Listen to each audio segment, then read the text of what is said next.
बात की थी स्थानीय मान की। अपन ने संख्याओं का स्थानीय मान निकालना सीखा था। जैसे अपन दोबारा से एक एग्जांपल लेते हैं। अपने पास कोई संख्या है, ये है 3764। इसका अपने को प्रत्येक अंक का स्थानीय मान निकालना है, प्लेस वैल्यू बतानी है। देखो यहाँ पे इकाई का अंक कितना है 4, दहाई का अंक कितना है 6, सैकड़े का अंक कितना है 7 और हजार का अंक कितना है 3। तो अपन लिखे हजार के अंक, हजार के स्थान पर आए अंक 3 का स्थानीय मान। तो इसको अपन क्या लिखेंगे 3 गुणा 1000, कितना हो गया 3000। ठीक है। फिर सैकड़े के स्थान पर आए अंक 7 का स्थानीय मान। ठीक है, ये कितना हो गया 7 गुणा 100। इसके बाद में दहाई के स्थान पर आए अंक 6 का स्थानीय मान। ये कितना हो गया 6 गुणा 10, ये हो गया 700 और ये हो गया 60। और फिर इकाई के स्थान पर आए अंक 4 का स्थानीय मान जो है 4 गुणा 1। इस प्रकार से अपन किसी भी संख्या के स्थानीय मान लिख सकते हैं। आज अपन इससे आगे बात करें तो आज अपन बात करेंगे दशमलव संख्याओं का स्थानीय मान लिखने की। किसकी बात करेंगे दशमलव संख्याओं के स्थानीय मान लिखेंगे। जो डेसिमल नंबर्स हैं उनके अपने को प्लेस वैल्यू ज्ञात करनी है, उनके स्थानीय मान ज्ञात करने हैं। देखो जब भी संख्याएं दशमलव में लिखी जाती हैं, जैसे मान लीजिएगा ये है, ठीक है, तो इसको पढ़ा क्या जाएगा। तो सबसे पहले इसको पढ़ना सीखें अपन। तो ये जो संख्या लिखी है इसको पढ़ा जाएगा 0, ये जो पॉइंट है बिंदु इसको बोलते हैं अपन दशमलव। क्या बोलते हैं दशमलव। तो इसको अपन क्या पढ़ेंगे 0.275। क्या पढ़ेंगे 0.275। इसको अपन 0.275 नहीं पढ़ेंगे। क्यों नहीं पढ़ेंगे, क्योंकि दशमलव के बाद में जो भी अंक होते हैं उनको एक एक करके ही पढ़ा जाता है। तो इसको अपन लिखेंगे, इसको लिखेंगे 0, या अपन सीधा इसे लिखते हैं 0.275। ठीक है, क्योंकि यहाँ पे दशमलव से पहले क्या है 0, तो अपन ने 0 नहीं लिखा, अपन ने सीधे क्या लिखा 0.275। अब देखो अगली संख्या, इस संख्या क्या पढ़ें। देखो इसमें दशमलव से पहले का जो भाग है इसको बोलते हैं पूर्ण भाग, और ये वाला जो भाग ये दशमलव का भाग है ना। तो ये कितना है 3। तो अपन क्या पढ़ेंगे 3 दशमलव, बीच में बिंदु आ गई, पॉइंट आ गया तो दशमलव, 3.215। क्या पढ़ेंगे इसको 3.215। इसको अपन ये नहीं पढ़ेंगे 3.215, ऐसा नहीं पढ़ेंगे। इसको अपन क्या लिखेंगे 3.215। ठीक है, इस प्रकार से अपन संख्याओं को पढ़ेंगे। देखो अगला,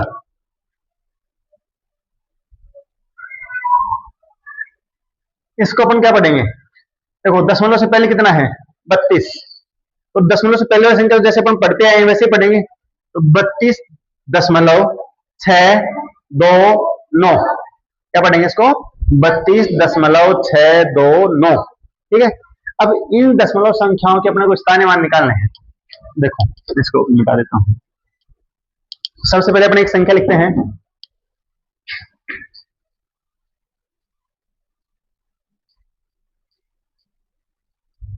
ये एक संख्या है। ठीक है, इसको अपन क्या पढ़ेंगे 67.217। ठीक है, अब पूर्ण संख्याओं के जो अपन स्थानीय मान निकालते हैं वो तो अपने को आते हैं।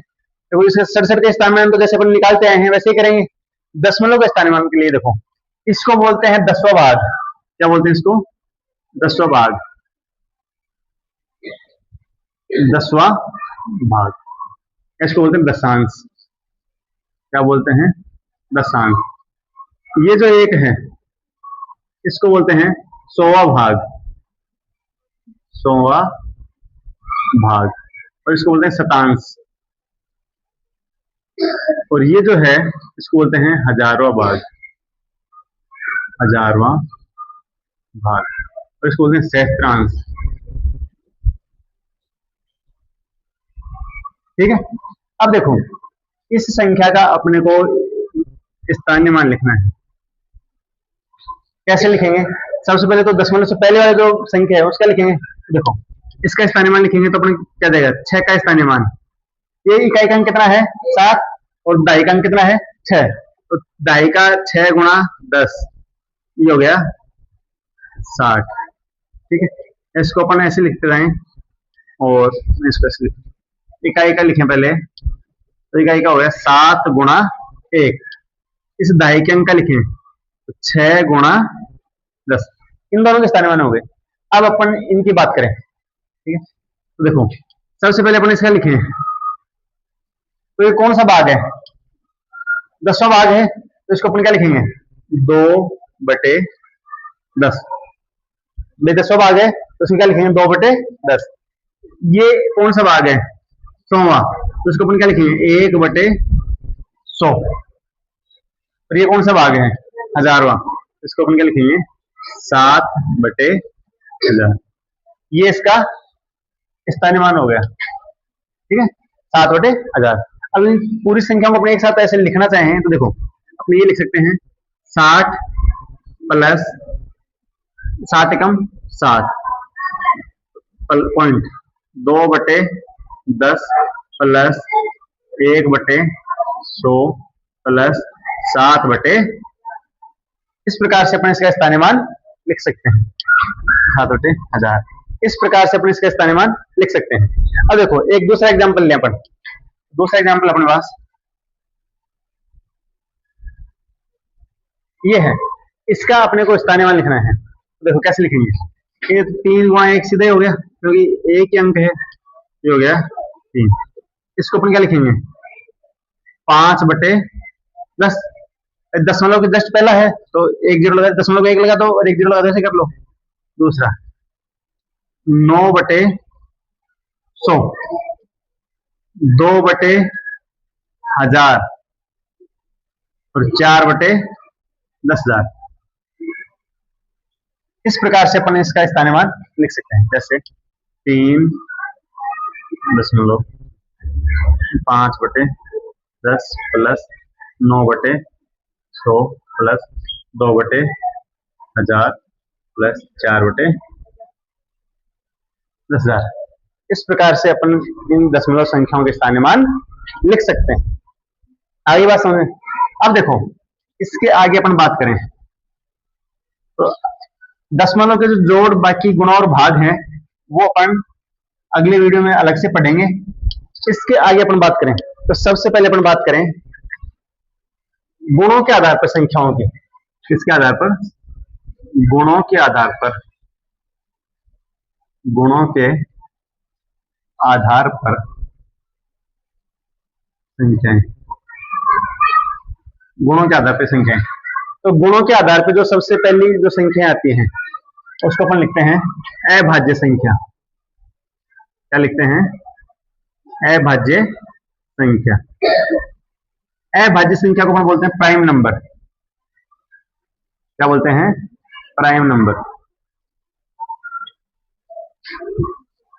अभाज्य संख्या क्या होती है? अभाज्य संख्याएं वे धनात्मक पूर्णांक या वे संख्याएं जिनके केवल और केवल दो ही गुणनखंड हो।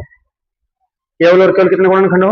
दो ही गुणनखंड हो, वो सारी क्या कहलाती हैं? अभाज्य संख्याएं। अब देखो, अभाज्य संख्याओं की अपन बात करें तो इसमें एक नया शब्द आया है गुणनखंड। एक नया शब्द आया है गुणनखंड। तो गुणनखंड को इंग्लिश में बोलते हैं फैक्टर। पहले गुणनखंड की बात कर लेता हूं मैं साइड में, इसको मिटा देते हैं एक बार, इसको मिटा देते हैं। पहले अपन बात करें गुणनखंड की। गुणनखंड, गुणनखंड को इंग्लिश में बोलते हैं फैक्टर। क्या बोलते हैं, हेक्टर। और किसी भी संख्या के गुणनखंड क्या होते हैं, किसी संख्या का गुणनखंड वो सभी संख्या होती हैं जो उस संख्या को पूर्णतः क्या करते हैं, विभाजित करते हैं। तो अपन लिखें किसी संख्या के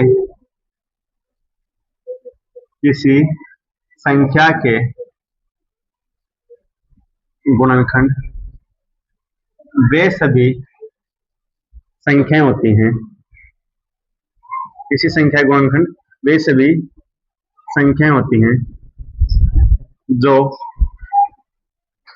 उस संख्या को पूर्णतः विभाजित कर दें, वो संख्या क्या कहलाते हैं, गुणनखंड कहलाते हैं। जैसे अब अपन लिखें, देखो एग्जाम्पल की बात करें, 6 के गुणनखंड, इसके बात करें 6 के गुणनखंड की, 6 के फैक्टर अपने बताने हैं।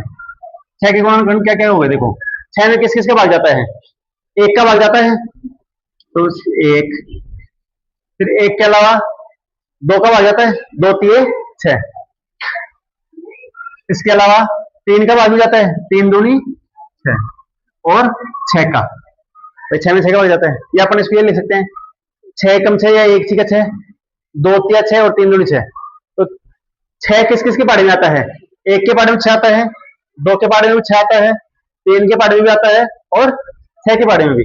इसके अलावा और किसी संख्या के पाड़े में 6 आता है कि बताओ, नहीं आता ना। तो ये सारी संख्याएं इस 6 को पूरा पूरा विभाजित कर देती हैं। तो ये क्या हो गए, 6 के गुणनखंड हो गए, 6 के क्या हो गए, फैक्टर। दूसरा एग्जाम्पल ले अपन, एग्जाम्पल 18 के गुणनखंड, 18 के गुणनखंड बताओ, 18 में किसके से भाग जाता है, 1 का, 1 का भाग जाता है, 1 के अलावा 2 का, 2 नाम 18, फिर 3 का, 3 6 18, उसके बाद में 6 का, 6 3 18, फिर किसका जाता है 9 का, और फिर किसका जाता है 18 का, इनका जाता है। देखो 18 1 के पाड़े में भी आता है, 18 2 के पाड़े में भी आता है, 18 3 के पाड़े में भी आता है, 18 6 के पाड़े में भी आता है, 9 के पाड़े में भी आता है, और 18 के पाड़े में भी आता है। तो ये किसके गुणनखंड हो गए, 18 के गुणनखंड हो गए। अब यदि अपन को गुणनखंडों की संख्या पूछे कि 18 के गुणनखंड कितने हैं, तो अपन गिन देंगे 1 2 3 4 5 6, तो 18 के कितने गुणनखंड हो गए, 6 हो गए। ठीक है, अब यहाँ पे देखो दोनों उदाहरण देखो, किसी भी संख्या का सबसे जो छोटा गुणनखंड है वो क्या है, 1। किसी भी संख्या का सबसे छोटा गुणनखंड कितना है, 1, और सबसे बड़ा गुणनखंड स्वयं संख्या के बराबर है। 18 का सबसे बड़ा गुणनखंड 18, 6 का सबसे बड़ा गुणनखंड 6। तो इसको अपन लिखें, तो किसी भी संख्या का, मैं लिखूं किसी भी संख्या का सबसे छोटा गुणनखंड, किसी भी संख्या का सबसे छोटा गुणनखंड 1 होता है, 1 होता है, जबकि सबसे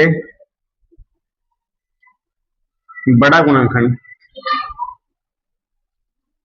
स्वयं संख्या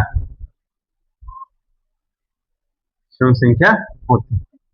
अब देखो गुणनखंडों की जो भी संख्या है वो निश्चित है, तो अपन गिन पा रहे हैं ना सबको, इसलिए किसी भी संख्या के गुणनखंडों की संख्या क्या होती है, निश्चित होती है। किसी संख्या के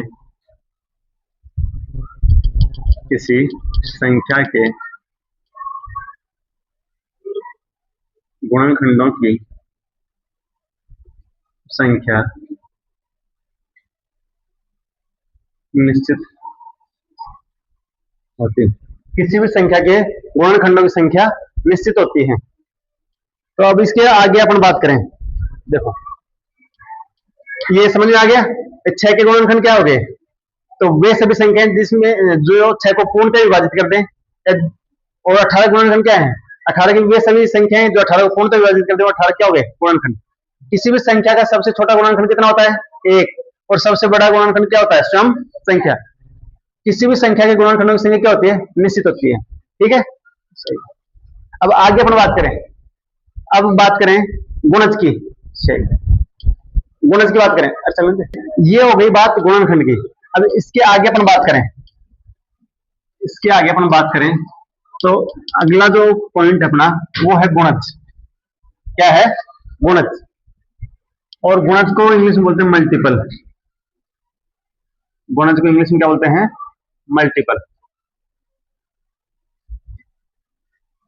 मल्टीपल या इसको अपन पहाड़ा भी लिख देते कई बार। गुणज का अर्थ क्या होता है? पहाड़ा। तो आपको किसी भी संख्या के गुणज पूछे, किसी भी संख्या क्या पूछे? गुणज पूछे, तो गुणज का मतलब क्या लिखना है अपने को? उसका पहाड़ा लिखना है। ठीक है, अपन देखें,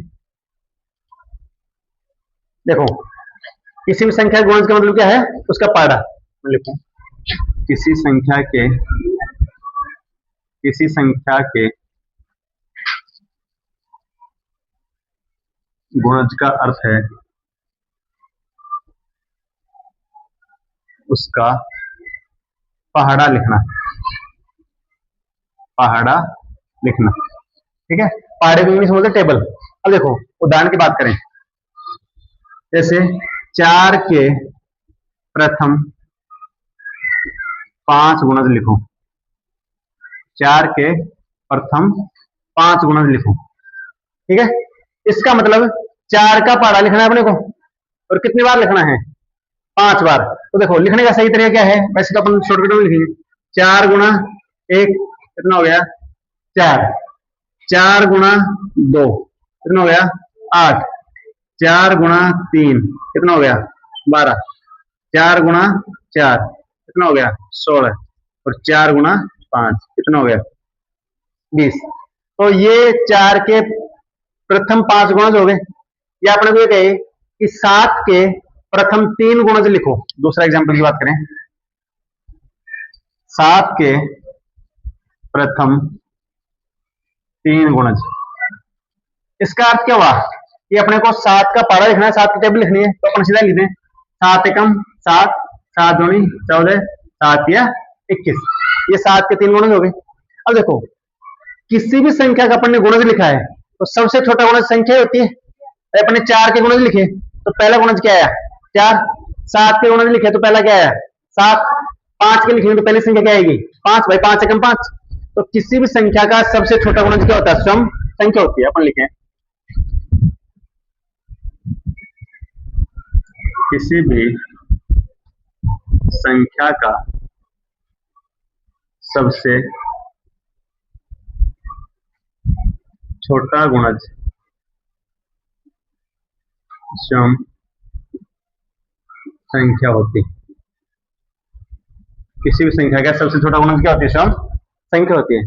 और अब बताओ पहाड़े अपन अनंत तक लिख सकते हैं? पहाड़े कहीं तक भी लिख सकते हैं, अनंत तक लिख सकते हैं। तो किसी भी संख्या के, किसी संख्या के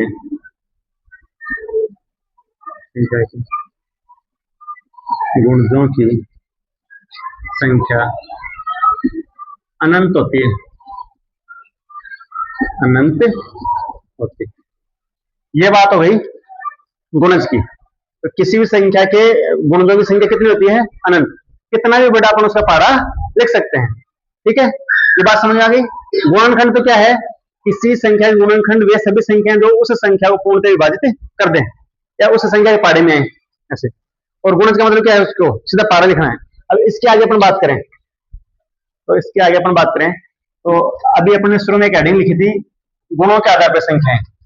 और सबसे पहली इसमें संख्याओं की बात करें अपन, तो अपन लिख रहे थे अभाज्य संख्याएं। क्या? अभाज्य संख्याएं। अभाज्य संख्या, अभाज्य संख्याएं। ठीक है, अब अभाज्य संख्याओं को इंग्लिश में बोलते हैं प्राइम नंबर। प्राइम नंबर, अभाज्य संख्या इंग्लिश में बोलते हैं प्राइम नंबर। अभाज्य संख्याएं क्या होती हैं? वे संख्याएं या वे धनात्मक पूर्णांक जिनके केवल और केवल कितने गुणनखंड हो? 2 गुणनखंड हो, क्या कहलाती हैं? अभाज्य संख्याएं कहलाती हैं। जैसे मैं लिखूं यहाँ पे, वे संख्याएं, वे संख्याएं जिनके केवल और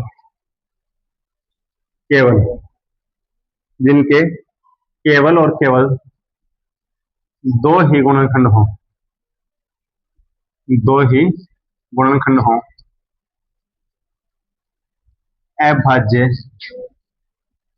संख्याएं कहलाती हैं। वे संख्याएं जिनके केवल और केवल कितने गुणनखंड हो, दो गुणनखंड हो, मतलब ओनली टू फैक्टर हो, ओनली टू फैक्टर, केवल दो गुणनखंड हो, वो क्या कहलाती हैं, अभाज्य संख्याएं। जैसे अब देखो, अपन यहाँ पे संख्या लिखेंगे, फिर उसके गुणनखंड लिखेंगे, फिर उसकी प्रकृति। टेबल फॉर्म में अपन लिखते हैं संख्या, गुणनखंड और प्रकृति। प्रकृति का मतलब क्या है कि वो भाज्य है कि अभाज्य है। देखो, अभाज्य में तो कितने गुणनखंड होंगे संख्या के, दो, और जो संख्याएं भाज्य होंगी उनके दो से ज्यादा गुणनखंड होंगे। ठीक है, देखो सबसे पहले अपन संख्या लिखेंगे एक, तो एक में एक का ही भाग जाता है, तो इसके गुणनखंड भी क्या हो गए, एक। अब बताओ इसके गुणनखंडों की संख्या कितनी है, एक ही है, तो ये न तो क्या है, अभाज्य, और न ही क्या है, भाज्य। तो अपन यहाँ पे प्रकृति क्या लिखेंगे, न तो अभाज्य और न ही भाज्य।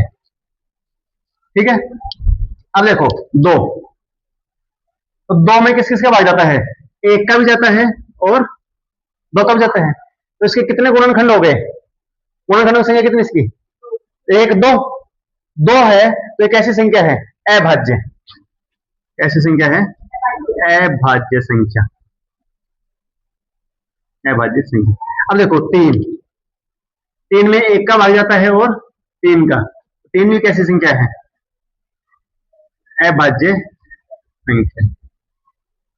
उसके आगे अपन बात करें चार की, तो चार में देखो एक का भाग भी जाता है, दो का भी जाता है और चार का भी जाता है, तो चार के कितने गुणनखंड हो गए, तीन हो गए ना, तो दो से ज्यादा हो गए, तो दो से ज्यादा गुणनखंड यदि हो गए तो वो संख्या क्या कहलाएगी, फिर भाज्य संख्या, क्या कहलाएगी, भाज्य संख्या, कंपोजिट नंबर। ठीक है, अब देखो पांच, पांच में एक का भाग जाता है और पांच का, पांच भी कैसी संख्या है, अभाज्य, अभाज्य संख्या। छह की बात करें, देखो छह में एक का भाग जाता है, दो का जाता है, तीन का जाता है और छह का, तो दो से ज्यादा गुणनखंड हो गए, दो से ज्यादा हो गए, दो से ज्यादा हो गए तो क्या हो गई ये, भाज्य, तो अपन लिखेंगे भाज्य संख्या। ठीक है, इसी प्रकार अपने को सौ तक लिखना है, कहां तक लिखना है, सौ तक। एक सौ तक जैसे अपन बात करें कि 1 से 25 तक कितनी संख्याएं अभाज्य हैं, फिर 1 से 50 तक कितनी संख्याएं अभाज्य हैं, फिर 1 से 75 तक कितनी संख्याएं अभाज्य हैं, और 1 से 100 तक कितनी संख्याएं अभाज्य हैं। तो देखो मैं लिख दूं, इसको मिटा दूंगा ऊपर से, देखो अब यहाँ पे देखो ये जो दो है भाई, एक तो न तो भाज्य और न ही भाज्य, दो जो है वो सबसे छोटी सबसे छोटी समअभाज्य संख्या है। जो दो है ये सम संख्या भी है और कैसी संख्या है, अभाज्य संख्या। मैं यहाँ पे लिखूं दो सबसे छोटी समअभाज्य संख्या है, समअभाज्य संख्या है। इवन प्राइम नंबर जो है वो क्या है, दो, सबसे छोटी समअभाज्य संख्या क्या है, दो, और जो तीन है वो सबसे छोटी क्या है, विषम अभाज्य संख्या। तीन सबसे छोटी विषम अभाज्य संख्या। इसका मीन्स जो तीन है वो ओड प्राइम नंबर है। ठीक है, अब देखो अपन बात कर रहे थे 1 से 25 तक कितनी अभाज्य संख्याएं हैं, 1 से 50 तक कितनी हैं, और उसके आगे की बात करें, देखो 1 से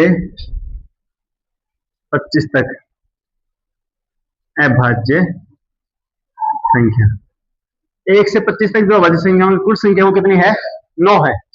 फिर इसके आगे अपन बात करें 1 से 50 तक अभाज्य संख्या, फिर 1 से 75 तक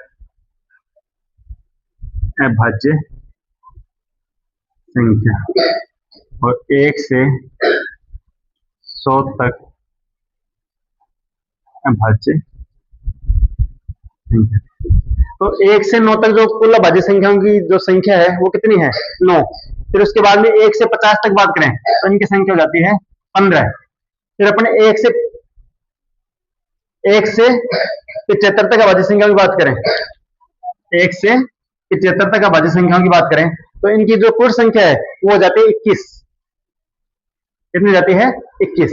और 1 से 100 तक की जो कुल अभाज्य संख्या है वो कितनी है? 25। 1 से 100 तक कुल अभाज्य संख्या कितनी है? 25।